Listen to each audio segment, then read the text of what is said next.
નમસ્કાર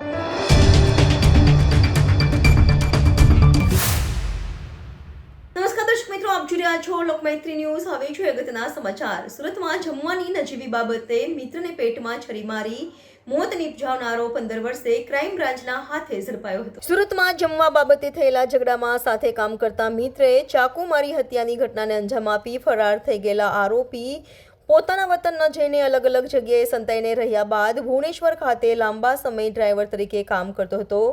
જોકે ગુનો બન્યા બાદ 15 વર્ષે આરોપી સુરત ક્રાઇમ બ્રાન્ચ ભુવનેશ્વર ખાતેથી ઝડપી પાડવામાં સફળતા મળી છે. સુરત શહેરમાં નોંધાયેલા ગંભીર પ્રકારના ગુનાઓમાં સંડોવાયેલા ભાગેડુ ગુનેગારો કે જે લાંબા સમયથી પોતાની ધરપકડ ટાળવા માટે નાસ્તા ફરતા હોય તેવા આરોપીઓને શોધી કાઢવા માટે સ્પેશિયલ ડ્રાઈવનું આયોજન કરેલ છે.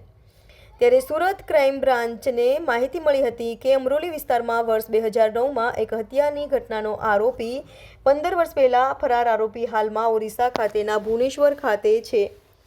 બાતમીના આધારે પોલીસની એક ટીમ રવાના થઈ હતી. આરોપી રામચંદ્ર ઉર્ફે ભાયા બંસીધર હાડબંધુ ગેડાને ધરપકડ કરી સુરત લાવવામાં આવ્યો છે. જોકે આરોપીની પોલીસે પૂછપરછ કરતા તેણે કબૂલ્યું હતું કે વર્ષ 2009માં સુરત અમરોલી ખાતે રહેતો હતો.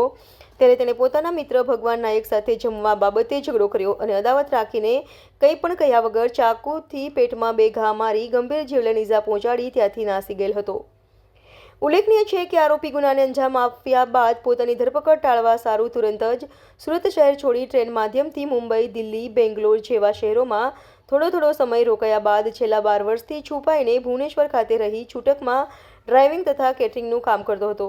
જોકે પોલીસે આ મામલે આરોપી વિરુદ્ધ કાયદેસરની કાર્યવાહી હાથ ધરી વધુ તપાસ શરૂ કરી છે. Reporter Sunil Ganjawala, Lokmaitri news, Surat. Amroli police સ્ટેશનમાં 2009માં એક ભગવાનભાઈ નાયક નામના માણસનું મર્ડર થયેલું હતું અને આ મર્ડરના ગુનામાં છેલ્લા 15 વર્ષથી નાસ્તા પડતા રામચંદ્ર ભાયા સન ઓફ બંસીધર ગોડા જે નાસ્તો પડતો જાહેર કરવામાં આવ્યો હતો. સુરત પોલીસ દ્વારા જે નાસ્તા પડતા અને જૂના આરોપીઓ છે જે ગંભીર ગુનાઓમાં વોન્ટેડ હતા એના માટે સ્પેશિયલ ડ્રાઈવ ગોઠવી અને એને પકડવાની એક ઝુંબેશ હાથ ધરવામાં આવી હતી.